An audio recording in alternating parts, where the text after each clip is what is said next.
오늘 주일 예배 주신 하나님 말씀은 마태복음 13장 3절부터 8절까지의 말씀입니다.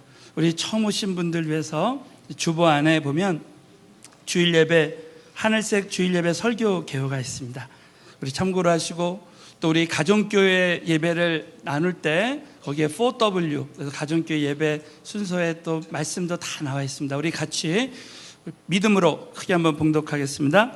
예수께서 비유로 저희에게 말씀하여 가라사대, 씨를 뿌리는 자가 뿌리러 나가서 뿌릴새 더러는 길가에 떨어지매 새들이 와서 먹어버렸고, 더러는 흙이 얇은 돌밭에 떨어지매 흙이 깊지 아니하므로 곧 싹이 나오나 해가 돋은 후에 타져서 뿌리가 없으므로 말랐고, 더러는 가시떨기 위에 떨어지매 가시가 자라서 기운을 막았고, 더러는 좋은 땅에 떨어지매 혹 100배, 혹 60배, 혹 30배의 결실을 하였느니라. 아멘. 오늘 이 말씀이 그대로 성취될 줄로 믿습니다. 오늘은 100배의 결실을 맺는 비결이라는 제목으로 말씀을 나누겠습니다. 우리 한번 옆 사람에게 한번 선포하겠습니다. 100배의 결실을 맺읍시다. 한번 하겠습니다.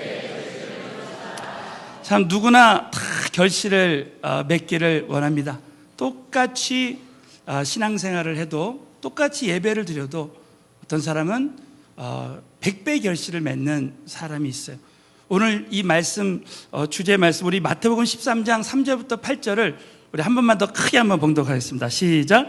예수께서 비유로 여러 가지를 저희에게 말씀하여 가라사대, 씨를 뿌리는 자가 뿌리러 나가서 더러는 좋은 땅에 떨어지매 혹 100배, 혹 60배, 혹 30배의 결실을 하였느니라.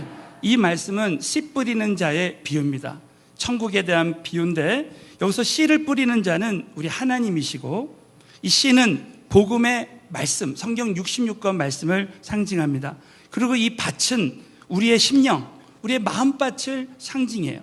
여러분, 오늘 이 말씀은 30배, 60배, 어떤 사람은 똑같은 말씀을 내 마음에 심었는데 어떤 사람은 30배, 60배, 또 어떤 사람은 100배 결실을 맺습니다. 이 100배라는 것은 숫자로 100이 아니라 하나님의 최상의 결실을 맺는 거예요.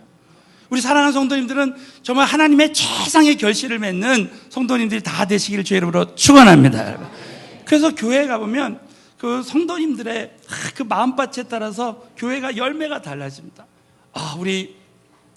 어제 우리 김광신 목사님 모시고 우리 은혜 만남 하는 시간에 저희 한군도에 이제 우리 목사님이 개척을 하셨는데, 이 목사님 심령이 얼마나 마음밭이 이렇게 좋으신지, 우리 김광신 목사님이 기도하는데 김광신 목사님 오셔서 꼭 입당 예배에서 말씀 전해주셔서 축복해 주셔야 된다는 거예요. 그래서 날짜를 정말 우리 목사님 오시는 주로 해서 어제로 이렇게 잡았습니다. 잡아서 갔는데 정말 이 목사님이 정말 이 마음밭이 좋으니까 이 성도님들이 마음밭이 좋아가지고요. 저는 깜짝 놀란 게, 어제 우리 순서지 맡은 사람들 꽃을 다 주는데 그 담임 목사님은 제일 큰 꽃을 해줬어요. 우리 담임 목사님이라고. 그래서 제가 그랬습니다. 담임 목사님 이렇게 섬기는 것만 봐도 이 교회는 잘 될 것이다. 할렐루야. 이제 이 교회가 이름이 예담교회예요. 그래서 참 이름대로 되겠더라고요. 예수님 닮은 교회. 그래서 이 교회가 예수님 닮은 교회가 돼서 정말 그 예수님의 소문이 나서 정말 큰 은혜가 함께하는 교회가 됐으면 좋겠다 했는데, 우리 목사님께서 어제 선교에 대한 말씀, 교회의 본질은 영혼 구원하는 선교하는 것이다, 교회의 모습에 대해서 설교하시면서 딱 그 말씀을 전했더니 이 목사님이 이 헌금 시간 딱 끝나자마자 이 헌금 전액을 선교로 드리겠다고. 할렐루야. 그냥 그 심령에 떨어지니까 그대로 되는 거예요. 저는 어제 참 차를 타고 교회로 오면서, 교회는 이렇게 이름대로 되고 이 심령밭이 좋아야 하나님이 역사하시는데, 제가 9년 전에 한국에 왔을 때 어느 지방에 있는 교회에 가서 말씀을 전한 적이 있습니다. 근데 그 지방에 있는 그 교회 이름이 우리 교회였어요. 그러니 거기 있는 장로님이 그러시는 거예요. 목사님, 우리 교회는 잘 될 수밖에 없는 교회래요. 왜 그러냐 그랬더니 전 세계에 있는 교회 대표 기도할 때마다 우리 교회를 놓고 기도한대요. 하나님 우리 교회를 축복해 주시고 우리 교회를 부흥시켜 주시고 전 세계에서 기도하는 교회니까 잘 될 수밖에 없다는 거예요. 예. 자, 그 장로님 마음밭이 그러니까 그 교회는 잘 될 줄로 믿습니다, 여러분. 저희 교회는 서울 은혜교회입니다. 서울에서 가장 은혜스러운 교회, 은혜가 넘치는 교회, 전 세계 만방에 은혜를 전하는 교회가 될 줄로 믿습니다, 여러분. 오늘 이 말씀을 보면 4가지 밭의 종류가 나옵니다. 자, 여러분 한번 오른손 한번 내밀어 보세요. 자, 4가지 밭을 한번 따라서 한번 해보겠습니다. 길갓밭, 돌밭, 가시떨기밭, 옥토밭. 자, 손 내리. 여러분, 이 4가지 밭의 비유가 나오는데 사실은 이 밭의 4가지의 밭이 비유지만 열매 맺는 밭과 맺지 못하는 밭 2가지로 나눠져 있다고 보면 됩니다. 오늘 이 말씀에 보면 이제 길갓밭, 돌밭, 가시떨기밭은 100배의 결실을 막는 밭이에요. 그런데 이 옥토밭은 100배의 결실을 맺는 밭입니다. 사랑하는 성도 여러분, 오늘 이 말씀을 통해서 야, 나는 어떤 종류의 마음밭을 갖고 있는가? 한번 내 자신을 돌아보시고, 특별히 이 말씀을 묵상했거나 들으신 분이 있어도 지금 신앙의 현재 나의 상황에서 과연 나는 어떤 마음밭인가를 딱 보고 오늘 이 말씀을 통해서 우리 모두가 다 하나님의 최상의 100배의 결실을 맺는 저와 여러분 되시기를 예수 이름으로 축원합니다. 자, 첫 번째 100배의 결실을 막는 3가지 마음밭이 있습니다. 자, 100배의 결실을 막는 첫 번째 마음밭은 길갓밭입니다. 다 우리 한번 마태복음 13장 3절부터 4절을 다 같이 봉독합니다. 시작. 예수께서 여러 가지를 씨를 뿌리는 자가 뿌리러 나가서 뿌릴새 더러는 길가에 떨어짐에 새들이 와서 먹어버렸고. 자, 이 씨가 길가에 떨어진 씨가 있습니다. 여러분, 이 말씀은 우리 팔레스타인의 농사법을 알면 우리가 이 말씀을 이해할 수 있습니다. 한국은 이제 씨를 뿌릴 때 밭을 갈아서 씨를 심고 그다음에 흙을 덮습니다. 그런데 팔레스타인의 농사법은 이 씨 주머니를 가지고 씨를 막 뿌려요. 그리고 이 나귀에 태워서 씨 주머니를 막 씨를 뿌립니다. 그래서 나중에 흙을 덮는 거예요. 그러니까 어떤 씨는 길가에도 떨어지고 돌 위에도 떨어지고 가시떨기 위에도 떨어지는 거예요. 그리고 여러분, 이 길갓밭의 특징이 뭐냐? 바로 새들이 와서 먹어버린다는 거예요. 근데 여러분, 이 비유를 우리 예수님께서 이렇게 해석해 주는 것입니다. 우리 마태복음 13장 19절. 자, 성경을 해석합니다. 다 같이 읽겠습니다. 시작. 아무나 성경 말씀을 듣고 그 마음에 뿌리운 것을 빼앗는다. 악한 자가 와서. 그럼 이 악한 자가 누구냐? 이 악한 자에 대한 해석이 마가복음 4장 15절에 나옵니다. 동일한 말씀을 마가복음에서는 이렇게 표현하고 있습니다. 다 같이 봉독합니다. 시작. 말씀이 뿌렸다는 것은 이들이니 곧 말씀을 들을 때에 사단이 즉시 와서 저에게 뿌리온 말씀을 빼앗는 것이에요. 여러분, 우리가 어떤 말씀을 들을 때 어떤 말씀을 깨닫지 못할 때는 사단이 와서 빼앗아갑니다. 여러분, 그 예가 여러분 사도 베드로입니다. 여러분, 베드로가 놀랍게도 마태복음 16장 16절에 보면 주는 그리스도시요 살아계신 하나님의 아들이십니다. 이 고백을 했습니다. 사랑하는 성도 여러분, 정말 이 고백을 믿으시는 분만 한번 아멘 해보십시오. 정말 이 고백 위에 우리 예수님께서 바요나 시몬아 내가 복이 있도다 하면서 이 반석 위에 교회를 세웠어요. 이 교회라는 것은 이 큰 건물이라기보다는 이 고백을 한 성도들이 교회예요. 내가 교회입니다. 그래서 여러분, 우리는 흩어지는 교회, 걸어가는 교회, 세상을 변화시키는 교회가 되는 것이죠. 자, 그런데 우리 예수님께서 그때서야 비로소 이제 예수님께서 십자가에서 죽으시고 3일에 부활할 것을 말씀하셨습니다. 여러분, 그럴 때 이 베드로는 그 말씀을 깨닫지 못했어요. 자, 그래서 이 사단이 역사했습니다. 여러분, 우리 예수님께서 이 말씀을 딱 하실 때 베드로가 이렇게 말합니다. 주여, 그리하지 마옵소서. 그 일이 주께 일어나면 안 됩니다. 그럴 때 여러분, 예수님 뭐라고 말씀하세요? 마태복음 16장에 사단아, 뒤로 물러가라. 너는 하나님의 일을 생각하지 않고 사람의 일을 생각하게 한다는 거예요. 야, 사도 베드로도 참 이렇게 이 말씀을 사단이 빼앗아가는 거죠.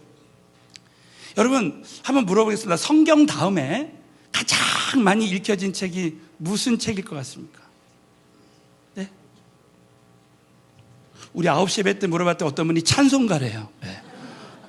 여러분, 찬송가가 성경에 같이 돼 있으니까 성령이지 않습니까? 혹시 아세요? 제가 듣기로는 철로 역정이라는 책입니다.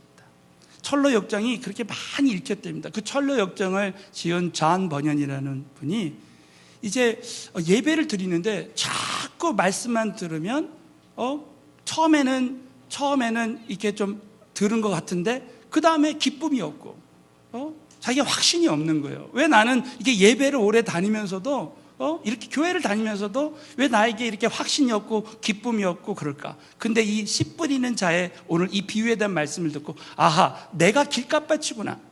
내가 말씀을 들을 때 깨닫지 못하니까 이 사단이 이 말씀을 빼앗아 가는구나. 그때부터 말씀을 딱 들으면 그 말씀을 깨달으려고 노력하고 그것을 이 말씀이 나에게 이루어지도록 계속 결단하고 노력했다는 거예요. 그러니까 결국은 존 버년이 정말 예수님을 믿고 구원의 확신을 가진 줄로 믿습니다, 여러분. 그리고 나서 이제 이 철로 역정이라는 대작을 지은 거예요. 여러분, 우리도 마찬가지입니다. 정말 수많은 말씀을 들은데 처음에는 약간 감동하는 것 같아요. 그러나 말씀을 듣고 이제 집에 가보면 갑자기 이제 제정신으로 돌아오는 거죠. 예수 정신이었다 제정신으로 돌아. 그래서 내가 오늘 새벽 기도 해야지. 이제 앞으로 정말 금요 집회 드려서 간절히 시간을 들여서 내가 기도해야지. 선경금 드려야지. 그러나 집에 딱 오면 싸늘해지는 거예요.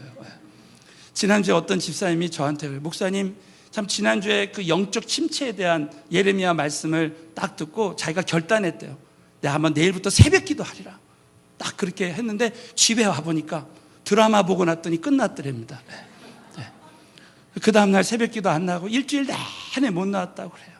그것이 뭡니까? 길가빠집니다. 사랑하는 성도 여러분, 우리의 마음밭에 여러분 정말 말씀이 심어질 때 사단이 즉시 와서 빼앗아갈 수 있어요. 저와 여러분이 오늘 들은 말씀을 정말 깨달아서 옥토밭이 되어서 100배 결실을 맺게 되시기를 예수 이름으로 축원합니다. 자, 두 번째, 100배 결실을 막는 두 번째 밭은 바로 돌밭입니다. 여러분, 우리 마음이 참 돌밭인지 확인을 해봐야 돼요. 자, 마태복음 13장 5절부터 6절을 다 같이 봉독하겠습니다. 더러는 흙이 얇은 돌밭에 떨어짐에 흙이 깊지 아니하므로 싹이 나오나 해가 돋은 후에 타져서 뿌리가 없으므로 말랐다. 자, 마음밭이 돌밭입니다. 여러분, 이 돌밭의 특징이 뭐냐? 싹이 나오나 해가 돋은 후에 타져서 뿌리가 없으므로 말랐다는 거예요. 여러분, 이 예수님께서 이 비유를, 이 돌밭을 어떻게 해석합니까? 자, 마태복음 13장 20절부터 21절을 뜻을 생각하면서 봉독하겠습니다. 돌밭에 뿌렸다는 것은 듣고 즉시 기쁨으로 받되 그 속에 뿌리가 없어 잠시 견디다가 말씀을 인하여 환난이나 핍박이 일어날 때는 곧 넘어지는 자예요 그랬습니다. 여러분, 돌밭에 싹이 나왔지만 이 돌 사이에 씨가 뿌려졌기 때문에 환난과 핍박이 올 때는 넘어지는 거예요. 이 돌밭의 특징은 넘어지는 겁니다. 여러분, 우리가 어떤 말씀을 들을 때 어떤 말씀은 내가 일어서지만 어떤 말씀은 내가 넘어지는 말씀이 있어요. 자, 여러분, 이 예수님의 제자들을 보면 참 처음에는 기쁨으로 이제 마태복음 5장에 보면 우리 예수님께서 팔복을 말합니다. 참 기쁨으로 그 말씀을 받았을 거예요. 그런데 환난과 핍박이 옵니다. 십자가에서 베드로는 예수님을 3번 부인하고 넘어졌어요. 그런데 여러분, 이 마태복음 26장 56절에 보면 제자들이 십자가에서 환난과 박해가 오니까 다 넘어집니다. 그 말씀이 우리 마태복음 26장에는 다 같이 봉독합니다. 시작. 그러나 다 선지자의 글을 이루려 함이라 하시더라. 이에 제자들이 다 예수를 버리고 도망하니라 했습니다. 여러분, 이 제자들이 언제 다시 일어났어요? 성령 받고 이제 똑같은 박해가 핍박이 올 때에 정말 이 담대함으로 이 복음을 증거할 수 있게 됐습니다. 여러분, 어떤 말씀은 내가 지금 돌밭이면 내가 넘어지는 말씀이 있어요. 사랑하는 성도 여러분, 저는 이 말씀을 참 묵상하다가 고린도전서 10장 12절 13절 말씀이 떠오르게 됐습니다. 여러분, 이 말씀 보면 그런즉 선줄로 생각하는 자는 넘어질까 조심하라는 거예요. 여러분, 우리가 정말 우리 인생 가운데 큰 시험이 올 때가 있습니다. 그런데 그 시험이 올 때 우리가 넘어지지 않으려면 이런 말씀을 붙들어야 된다는 거예요. 우리 다 같이 한번 크게 한번, 우리가 어떤 사람은 암송하는 말씀이죠. 13절 말씀을 크게 한번 봉독합니다. 사람이 감당할 시험 밖에는 당한 것이 없나니 오직 하나님은 믿보사 못할 시험 당함을 허락지 아니하시고 시험 당할 즈음에 또한 피할 길을 내사 너희로 능히 감당하게 하신. 자, 이 말씀을 믿으시면 크게 한번 아멘 해보십시오. 여러분, 우리가 어떤 시험이 올 때 내가 이제 감당할 수 없을 것 같다, 내가 피할 길이 없을 것 같다 하면은 우리가 넘어질 수 있는 것입니다. 그러나 사랑하는 성도들, 이 말씀 그대로 저와 여러분이 지금 어떤 시험을 당해도 하나님은 능히 감당하게 하시고 반드시 피할 길을 주실 줄로 믿습니다. 여러분, 제가 지난주에 참 제가 아는 우리 LA 은혜교회 부목사님이 자기 담당하는 그 그룹에 이제 어떤 그 여자 집사님이 계신데 그 오빠가 이제 한국에서 이 당뇨 합병증으로요. 이 당뇨 합병증이 굉장히 무서운 병이더라고요. 당뇨 합병증에 걸려가지고 두 눈을 다 시력을 잃어버린 거예요. 그래서 이 한쪽 눈은 이렇게 한 30cm 가까이 봐야 보이는데 한쪽 눈은 완전 실명하고 이게 보는데 이제 흑백으로 이렇게 보인다는 거예요. 그런데 어느 날 딱 의식을 잃어가지고 이제 병원의 중환자실에 있다는 거예요. 그래서 기도하는데 목사님이 생각이 났다. 그래서 꼭 한번 가져왔으면 좋겠다. 그래서 시간을 내가지고 그 중환자실 면회 시간에 이제 가는데 그 아버지가 돌아가시고 일찍 돌아가시고 어머니는 이민 가셔서 그 삼촌이 보살피고 있는 거예요.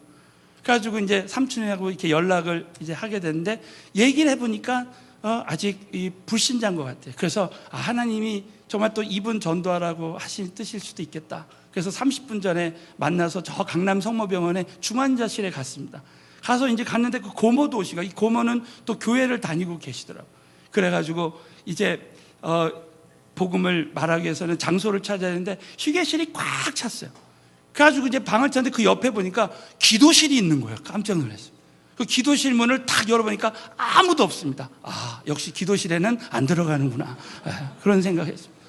그 기도실에 들어가서 우리 그 두 분에게 정말 이 간증하고 복음을 전했는데, 그 한 분은 참 불교 신자, 그 삼촌이 불교 신자였는데 자기는 저 구원의 확신이 없다는 거예요. 그런데 그날 성령님이 역사하셔서 두 분이 다 결신했습니다.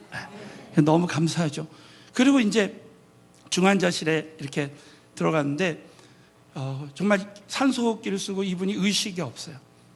그래서 정말 이분에게 오늘이 마지막이다 생각하고, 근데 이제 이 말은 들을 수 있다는 거예요, 조금. 그래서 제가 제 말 들리세요? 그러면 제 손을 한번 잡아보세요 했더니 꽉 잡으시더라고요. 그래가지고 이게 마지막 기회다 생각하고 이제 이분에게 정말 그 예수의 피로만 우리의 죄가 다 사함받고, 우리가 죄인으로 태어났지만 예수의 피로 반드시 우리가 구원받고 죽어도 천국에 갈 수 있습니다 하면서 이 복음의 말씀을 아주 자세하게 반복해서 전했습니다. 그랬더니 이분이 정말 마지막에 지금 예수님을 진실되게 믿기 원하면 제 손을 잡으세요 했더니 꽉 잡으시는 거야. 할렐루야. 이 생명에 대한 애착이 굉장하죠. 그래서 제가 해줄 수 있는 게 뭘까? 그래서 그냥 마지막 순간까지 손을 얹고 그냥 방언으로 누가 듣든지 말든지 막 기도해서 하나님 성령을 부어주시고 막 계속 우리 형제님을 위해서 기도해주고, 이제 몇 분 남겨두고 고모님이 이제 두 사람만 들어가서 좀 이렇게 더 이제 고모님도 같이 말씀하시라 그러고 제가 이제 나왔는데 그 삼촌이 이제 밖에서 기다리는데 제 마음에 오늘 이대로 가면 안 될 것 같아요. 그래서 오늘 그 주가 이제 은혜 만남이 시작되는 주인데 이제 그냥 가면 안 될 것 같아서 은혜 만남에 좀 왔으면 좋겠다 이렇게 말하려고 하는데 제 마음에도 그냥 이렇게 신방하고 가면 되지, 또 이 사람 붙들고 또 은혜 만남, 이 사람은 은혜 만남이 뭔지도 모르는데 이 오라 그러면 참 어떻게 생각할까 하는 마음이 드는데, 성도님들이 이렇게 참 전도하기가 쉽지 않겠구나 하는 이런 생각이 들었어요. 그러나 이렇게 감동을 주셨으니까 한번 이분에게 그렇게 얘기했으면, 삼촌께서 정말 이 로마서 8장 9절에 보면 그리스도의 영이 없으면 그리스도의 사람이 아니라고 했는데, 우리 삼촌께서 꼭 정말 이 그리스도의 영, 성령을 받아야 제대로 크리스찬이 되는 것입니다. 그래서 우리 교회에서 예수 믿게 하는 프로그램이 있는데 목요일이나 토요일에 있는데 꼭 왔으면 좋겠어요. 제가 왔으니까 한번 오셔야죠 막 그랬어요. 그랬더니 이분이 오시겠다고 딱 해가지고 지난주 지지난주 오셨습니다. 얼마나 참 감사한지 몰라요. 그런데 여러분 며칠 만에 저희가 기도해줬던 그 형제님이 44살에 소천했어요. 그래가지고 미국에서 그 어머님이 이렇게 오셨는데 얼마나 기가 막힙니까? 그래가지고 막 장례식장이 막 침통한, 정말 뭐라고 말할 수 없는. 그러나, 근데 그 어머니의 그 친구가요, 스님이더라고요, 스님. 여자 스님이. 그래서 발인 예배에 온 거예요.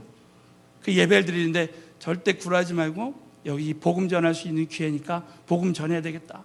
그리고 그냥 발인 예배 드리면서 정말 우리 아들이 이제 예수 믿고 천국 갔는데, 우리도 얼마든지 우리 아들을 다시 만나기 위해서라도, 사랑하는 조카를 만나기 위해서라도 우리 예수 믿으면 다 천국에 가서 만날 수 있습니다. 이게 복음 전했더니 정말 하나님께 감사한 것은 다 결신하셨어요. 다. 손을 다 드시고. 그래가지고 이제 통성기도 시켜놓고요. 그냥 발인 예배니까 그냥 안수기도 해야 되겠다. 그리고 나중에 어떻게 날 기억하겠냐. 그래가지고 그냥 막 거기다가 안수기도를 막 하겠습니다. 성령 받도록. 그렇게 기도했더니요, 너무 놀랍게도 침통했던 장례식 분위기가요, 승리와 기쁨의 장례식이 됐습니다. 얼마나 감사한지 몰라요. 그래가지고 그랬더니 막 기쁨으로 변하면서, 그리고 이제 그 삼촌의 그 아내까지 전도해서 은혜 만남을 오게 됐어요. 그래서 오면서 그런 생각했습니다. 야, 정말 예수 믿으면 아들이 죽어서 끝났다고 생각했는데 아들이 예수 믿고 또 어머니가 예수 믿으니까 하나님은 피할 길을 주시는구나. 여러분, 천국이 피할 길이신 줄로 믿습니다. 그래서 제가 이렇게 깨달았어요. 야, 예수 믿으면 피할 길 주신다. 자, 우리 한번 옆 사람에게 예수 믿으면 피할 길을 주십니다. 믿으시면 크게 한번 아멘. 저와 여러분이 어떤 상황에서도 어떤 어려움이 올 때 넘어지면 돌받칩니다. 여러분, 절대 어떤 상황에서도 오늘 주신 말씀대로 하나님은 감당할 시험만 주시고 피할 길을 주신다고 믿으시고, 여러분 돌밭을 제해버리시고 옥토밭이 되어서 백배의 결실을 맺게 되시기를 예수 이름으로 축원합니다. 자, 세 번째, 백배의 결실을 막는 세 번째 밭은 가시떨기 밭입니다. 마태복음 13장 7절에 더러는 가시떨기 위에 떨어졌다 그랬어요. 마태복음 13장 22절에 이 해석이 나옵니다. 다 같이 믿음으로 봉독합니다. 시작. 가시떨기에 뿌렸다는 것은 말씀을 들으나 세상의 염려와 죄리의 유혹에 말씀이 막혀 결실. 자, 여러분, 이 말씀을 똑같은 상황인데 우리 마가복음 4장 18절 19절이 공감복음이라죠. 동시에 본 거예요. 자, 이 말씀을 다 같이 믿음으로 봉독합니다. 시작. 또 어떤 이는 뿌리온 자니 이들은 말씀을 듣되 재리의 유혹과 기타 욕심이 들어와 말씀을 막아 결실치 못하. 자, 어떤 사람이 하나님의 최상의 결실을 맺지 못하는가? 염려가 있으면 안 된다는 거예요. 또 재리의 유혹이 있으면 안 되고 기타 욕심을 버려야지 하나님이 마침내 백배의 결실을 부어주신다는 거죠. 사랑하는 성도 여러분, 정말 저와 여러분이 절대 염려하면 안 됩니다. 우리 지난번에도 염려를 정복하라 말씀을 나눴지만 마태복음 6장에만 너희는 무엇을 먹을까 마실까 절대 염려하지 마세요. 그것은 이방인이 구하는 것이기 때문에 하나님은 있어야 될 걸 아신다는 거예요. 사랑하는 성도 여러분, 하나님은 우리가 있어야 될 것을 아시고 주시는 하나님이시다. 믿으시면 아멘 해보십시오. 우리가 신앙생활하면서 여러분 기도응답이 올 때도요, 우리 은혜 만남에서도 배우지 않습니까? 기도응답은 예, 아니요, 기다려라. 네 번째, 더 좋은 거 주신다. 지금 당장 여러분 하나님은 아닌 것 같은데 더 좋은 걸 주실 때가 있다는 거예요. 여러분 사도행전 16장에 보면 사도 바울이 아시아로 가려고 애썼는데 성령이 막으셨어요. 비도니아로 가려고 했는데 성령이 막으셨습니다. 근데 마침내 마게도냐 환상을 보게 하시고 빌립보 교회를 개척하게 하신 거예요. 근데 여러분 그 빌립보 교회가 정말 이 사도 바울이 선교할 때 정말 그렇게 후원하는 교회가 될 줄 누가 알았겠습니까? 사랑하는 성도 여러분, 지금 당장은 여러분 기도응답이 더디고 아닌 것 같은데 하나님은 더 좋은 것 예비하신 줄로 믿습니다. 여러분, 우리 어떤 목사님이 이런 간증을 하세요. 저에게 자기가 당회에서 결정을 해가지고 그냥 어떤 일을 막 추진을 하는데 아니면 할 때마다 막히더랍니다. 그게 너무 이해가 안 돼요. 당회에서 결정했는데 왜 이게 막히나 말이죠. 그런데 하나님은 더 좋은 걸 예비하신 거예요. 다른 길로 갔는데 그게 맞는 거였어요. 이렇게 했으면 큰일 날 뻔한 거예요. 그래서 그때 알았다는 거예요. 하나님은 더 좋은 거 주신다는 거예요. 여러분 지금 당장 뭐가 이루어지지 않는 것 같은데 하나님은 더 좋은 거 예비하신다 믿으시고요. 어떤 상황에서도 염려하지 말게 되시기를 예수 이름으로 축원합니다. 염려하면 열매를 못 맺는 거예요. 또 여러분 우리 재리의 유혹. 이 돈에 대한 유혹. 여러분, 하나님을 더 섬겨야지. 여러분, 어떤 상황에서도 우리는 정말 여러분, 돈보다 예배가 더 중요하다 믿으시면 아멘 해보세요. 이 시간에 일하지 않고 저와 여러분이 정말 예배할 때 하나님이 역사하시는 거죠. 저는 지난 주간에 참 이런 작은 체험을 하나님이 하게 해주셨습니다. 참, 저에게 선교지를 다닐 때마다 하나님 정말 비행기 타면서도 하나님 정말 전도하게 해주세요. 그래서 저는 옆자리에 계신 분 있으면 꼭 이렇게 기도하면서 하나님 전도의 문을 열어달게 해달라고 해서 이렇게 전도한 간증들을 몇 번 한 적이 있습니다. 지난번에도 쿠바를 가는데 미국을 거쳐서 이제 쿠바를 가요. 근데 가는데 이제 제가 이렇게 덩치가 커서 그런지 우리 대한항공에서 저를 맨 앞자리를 배정을 해줬어요. 그 맨 앞자리에 앉으니까 그 앞에 그 승무원이 이제 이륙할 때 같이 앉아 있잖아요. 마주보고. 근데 갑자기 그런 마음이 드는 거예요. 야, 이거 전도의 기회다. 이륙할 때는 절대 움직이지 못한단 말이에요. 어디 도망도 못 가고. 그래가지고 이제 말을 걸었습니다. 말을 걸어서 이렇게 상냥하게 또 대답하죠. 그래서 사실은 제가 교회 목사인데 이렇게 쿠바 선교를 가는 거라고. 그러면서 이제 교회를 다녔대. 어렸을 때 다녔는데 다니지. 교회 지금 안 다닌다. 그래가지고 거기다 그냥 간증을 하고 복음을 전하고 왜 예수 믿어야 되는지 이거를 설명하는 거. 그랬더니 이 자매님이 그냥 얼굴이 이렇게 변하면서 그리고 이제 막 전화번호도 교환. 이런 식으로 이제 복음을 전하다가 이제 이런 분들이 이제 거기 승무원들끼리 얘기를 했나 봐요. 그러니까 오늘 목사님이 탔는데 자기 전도했다고 막 그래. 그랬더니 알고 봤더니 대한항공 신우회 승무원들만 모여서 신우회를 해서 하는. 그래가지고 그 신우회 담당하는 그 승무원이 부팀장이에요. 그래가지고 이분이 이제 저에게 목사님 우리 신우회가 있는데 너무나 감동이 돼서 목사님 같은 분을 한번 모셨으면 좋겠다. 그래가지고 이제 날짜를 잡은 게 지난 대선일이었습니다. 5월 9일 쉬는 날. 그래서 그 승무원 신우회 갔더니요 너무 깜짝 놀랐어요. 갔는데 막 그렇게 은혜스럽게 찬양하고 그렇게 합니다. 막 우리가 하는 주는 완전합니다 이런 찬양을 해요. 네? 그런데 그 승무원들이 또 선교를 갔다 왔더라고요. 선교지 갔다 온 간증도 하는 거예요. 근데 제가 갑자기 어떤 생각이 제 마음에 들어오냐면 야 오늘 분명히 사례비를 줄 수도 있는데 이 사례비를 이 승무원들 선교하는 데 바쳐야 되겠다. 이런 감동이 다 오는 거예요. 진짜 아닌 날로 끝났는데 그 회장단이 이제 저도 이제 선교에 대한 말씀을 또 전했어요.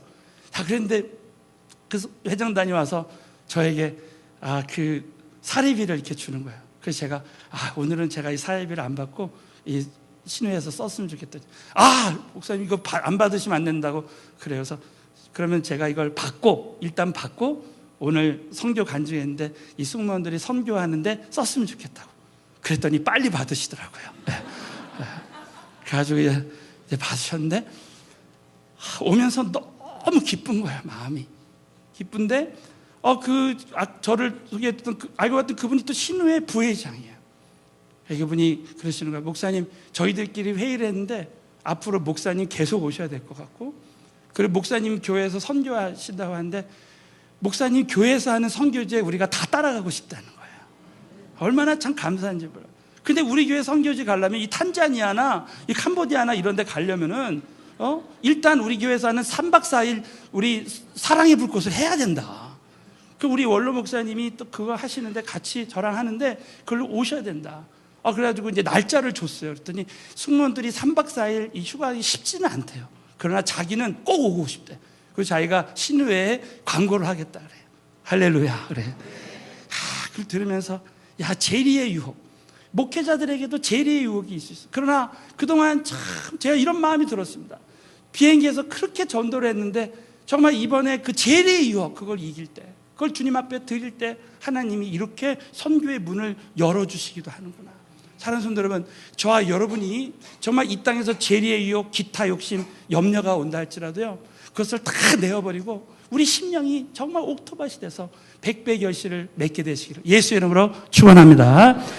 그리고 우리가 신앙생활하면서 이 길갓밭, 돌밭, 가시떨기밭은 열매 맺지 못하는 밭입니다. 그러나 우리가 가져야 될 정말 이 100배 결실을 맺는 마음밭은 무엇입니까? 마지막으로 옥토밭입니다.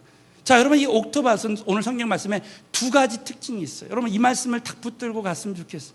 첫 번째는 말씀을 듣고 깨닫는 자입니다. 자, 마태복음 13장 8절에 보면 더러는 좋은 땅에 떨어짐에 100배, 60배, 30배 결실을 했다 그랬어요. 그리고 이 말씀에 대한 해석이 마태복음 13장 23절입니다. 다 같이 봉독하겠습니다. 시작. 좋은 땅에 결실하여 혹 100배, 혹 60배, 혹 30배가 되는. 자, 이 옥토밭의 특징이 뭐냐? 말씀을 듣고 깨닫는 겁니다. 자, 옆 사람에게 말씀을 듣고 깨달읍시다. 또 마가복음 4장 20절에 보면 그 말씀을 듣고 받아. 이 말은 말씀을 듣고 경험하다는 뜻입니다. 사랑하는 성도 여러분, 정말 지난주 예레미야가 결국 모든 침체를 이긴 것은 영적인 깨달음이 모든 것을 이겼다 그랬어요. 이 예레미야가 하나님, 제가 선지자로서 쓰임받을 때 사람들이 조롱거리가 되고 정말 너무나 힘듭니다. 이렇게 하나님께 그 침체에 대해서 계속 말했다 그랬잖아요. 그럴 때 여러분, 하나님이 예레미야에게 이렇게 말씀하신 거예요. 예레미야, 내가 너를 천하 만국 위에 세울 것이고 너는 절대 지지 않을 거야. 반드시 내가 너를 이기게 할 거야. 이때 여러분, 예레미야에게 깨달음이 옵니다. 아, 그렇구나. 내가 비전을 받을 때, 정말 비전을 이뤄가는 과정에서 어떤 어려움이 올 때 하나님은 그 비전을 없애주시거나 선지자의 직분을 없애주시는 것이 아니라 하나님의 그 위로와 격려의 언약의 말씀을 주면서 나를 이렇게 선지자로 정말 쓰임받고 결국은 승리자가 되게 하시는 거예요. 이런 깨달음이 온 거예요. 난 결코 지지 않는다. 여러분, 이 말씀이 저와 여러분의 말씀이 됐으면 좋겠습니다. 영적 깨달음이 올 때 모든 침체를 다 이길 수가 있다라는 거죠. 그러니까 여러분, 어떤 말씀을 들어도 이 말씀을 여러분 깨닫고 그리고 이것이 경험되어져야 됩니다. 그 예로 여러분 순종에 대한 말씀을 얼마나 많이 들었습니까? 그런데 여러분, 이삭을 보십시오. 이삭은 이 땅에 흉년이 들었습니다. 여러분, 요즘 시대가 얼마나 이 흉년이 들었어요. 전 세계가 공황입니다. 그런데 여러분, 이삭은 순종했습니다. 그랬을 때 어떤 결실을 맺느냐? 다 같이 창세기 26장 12절 13절을 크게 한번 봉독하겠습니다. 시작. 이삭이 농사하여 그의 100배나 얻었고 그 사람이 창대하고 왕성하여 마침내, 이 말씀이 그대로 우리에게도 성취됐으면 좋겠습니다. 여러분, 이삭은 흉년든 땅에서 농사할 때 순종하니까 그의 100배나 하나님의 최대 결실을 얻었고 마침내 복을 받았다는 거예요. 여러분, 정말 우리 교회가 이 시대에 수많은 교회가 어렵고 기업이 어렵고 한다 할지라도 저와 여러분은 이 전도와 제자와 선교에 순종할 때 하나님께서 얼마나 호황을 누리게 하시는지 간증하는 귀한 교회, 귀한 성도님들 다 됐으면 좋겠습니다. 여러분, 마지막으로는 이 옥토밭의 특징은 인내하는 자입니다. 우리 이 말씀을 누가복음 8장 15절에는 이렇게 해석하는 거예요. 다 같이 봉독하겠습니다. 좋은 땅에 착하고 좋은 마음으로 말씀을 듣고 지키어 인내로 결실하는 자라. 자, 결국 인내하는 자가 결실을 맺습니다. 여러분, 하나님의 마지막 훈련이 바로 이 기다림의 훈련이에요. 그래서 여러분, 마지막 우리 갈라디아서 6장 9절 말씀을 다 같이 봉독하겠습니다. 시작. 우리가 낙심하지 말지니 피곤하지 아니하면 때가 이르면 믿으시면 크게 한번 아멘. 때가 이르면 거두게 될 줄로 믿습니다. 그렇기 때문에 우리는 절대 낙심하지 말아야 돼요. 여러분, 사단은 끊임없이 우리에게 낙심을 줘서 이제 과실을 맺지 못하게 합니다. 여러분, 우리 지난 어린이 주일 때 정말 기도하는 부모를 이기는 자식이 없다 그랬어요. 뭐 요즘 세상 말은 뭐 자녀 이기는 부모 없다, 절대 그렇지 않습니다. 부모가 기도하면 자식이 하나님의 축복을 받게 될 줄로 믿습니다. 여러분, 때가 되면 거두는 거예요. 저는 어렸을 때 서대문구 부가연동에 살았어요. 근데 여러분, 그 서대문에 보면 종근당이라고 있습니다. 여러분, 이 종근당의 그 회장이 장로님이신데 정말 잘 믿으시는 장로님. 근데 어떻게 그와 같은 역사가 일어나 간증을 하는데 자기 어머니가 영천시장에서 어렸을 때 콩나물 장사를 했답니다. 콩나물 장사를 하는데 그 새벽 기도를 매일 나가서 자식들을 위해서 기도했답니다. 그랬더니 그 부모가 그렇게 어머니가 기도할 때 자식들이 다 잘 돼가지고 결국은 아들이 종근당 회장이 된 거예요. 100배의 결실을 맺게 된 거예요. 그러니까 이 이름을 지을 때 어떻게 지었냐면 그 짓는데 기도하는데 어머니가 새벽에 그 종소리에 그 교회 가서 기도하는 생각이 나서 종근당이라고 지었다는 거예요. 여러분, 기도하면 마침내 100배로 거두게 될 줄로 믿습니다, 여러분. 뿐만 아니라 여러분, 인내의 반대가 뭡니까? 포기입니다. 저와 여러분이 인내하면 비전을 가지고 나갈 때 때로는 고비가 있고 어려움이 없는 사람이 누가 있겠습니까? 그러나 우리가 어떤 실패, 어떤 어려움을 당해도 절대 우리는 포기하지 않으면 반드시 결실을 맺게 됩니다. 한번 제가 그 에디슨 어머니에 대한 간증을 드렸어요. 여러분, 에디슨이 ADHD, 주의력 결핍. 예? 여러분, 우리 자녀들에게 장애가 올 수도 있어요. 과대망상, 그런 생각을 하는 그런 병이랍니다. 그런데 에디슨이 늘 막 과대망상적인 말을 하고, 주의가 산만하고, 예? 그러니까 막 선생님도 포기하고 아이들이 막 놀리고 그랬다는 거예요. 근데 여러분, 그 어머니가 기도하는 어머니였어요. 그래가지고 그 아들을 격려해요. 아들아, 넌 절대 선생님이나 누가 너를 얘기하는데 그게 너의 모습이 아니야. 하나님이 보시는 게 너의 모습. 에디슨, 너는 하나님만 함께하면 잘 될 수 있을 거야. 할렐루야. 아들이 그렇게 격려하고 그 어머니가 아들을 격려하고 그렇게 기도해 줬대요. 그랬더니 여러분, 이 에디슨이 정말 하나님의 사람으로 이렇게 자라는데 포기하지 않는 인내의 사람으로 자라는 거예요. 그 여러분 아시는 대로 결국 그렇게 기도할 때 에디슨이 세계적인 발명가가 되지 않습니까? 그래서 여러분 잘 아시는 실패는 성공의 어머니다 이런 말을 했잖아요. 그 예를 들어서 이 필라멘트, 전구에 들어가는 필라멘트를 발명하는데 조수와 함께 그걸 만드는데 90번 실패를 했습니다. 90번. 그랬더니 조수가 이제 우리 90번이나 실패했는데 이제 포기했으면 좋겠다. 그랬더니 에디슨이 이런 말을 했다는 거예요. 무슨 소리냐? 우리는 90번 동안 실패하면서 이제 이렇게 하면 안 된다는 것을 발견한 성공적인 실험이었다는 거예요. 성공적인 실험. 사랑하는 성도 여러분, 저와 여러분이 지금까지 실패한 일이 있으면요, 지금까지 하나님의 성공적인 경험이라고 믿습니다, 여러분. 그래서 여러분, 결국 어떤 일이 일어났습니까? 그 필라멘트를 만드는데 2399번을 실패를 해가지고 2400번 만에 성공한 거예요. 그래서 여러분, 오늘날 우리 전구가 발명이 된 거예요. 여러분, 저는 이 간증을 들으면서 정말 우리 교회가 선교하는데 때로는 실패가 있고 고비가 있을 수 있어요. 여러분, 은혜의 만남하는데 정말 10명이 캔디데이트인데 한 명만 정착하고 막 여러 가지 시행착오와 실패가 있다고 생각할 수 있지만 2399번이나 실패했지만 결국 성공한 에디슨처럼 저와 여러분이 어떤 실패와 어려움이 있어도요, 여러분 포기하지 않으면 마침내 100배 결실을 맺게 될 줄로 믿습니다, 여러분. 앞으로 저와 여러분의 마음밭이 정말 길가밭, 돌짝밭, 또 가시떨기밭 같은 그런 마음을 다 내어버리시고 여러분이 정말 옥토밭이 되어서 정말 이 마지막 시대에 정말 하나님의 그 최상의 결실을 맺는 100배 결실을 맺는 우리 사랑하는 성도님들 다 되시기를 우리 주님의 이름으로 축원합니다.